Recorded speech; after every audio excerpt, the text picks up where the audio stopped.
I'm going Hurco menu, program manager, disk operations. From disk operations I'll go up to the top there. In here I can create a directory and I can call that listers, L-I-S-T-E-R-S. So that, press OK, and that directory will now exist in here.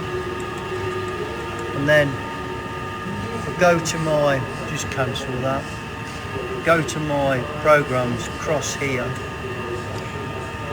I can go down to the bottom, and this tool setup program, I'm going to say copy, and then I'm going to go across into my into here, this side. I'm going to go down to my listers there, and I'm going to say paste into directory, and that's put it in there. So it's quite simple to copy and paste.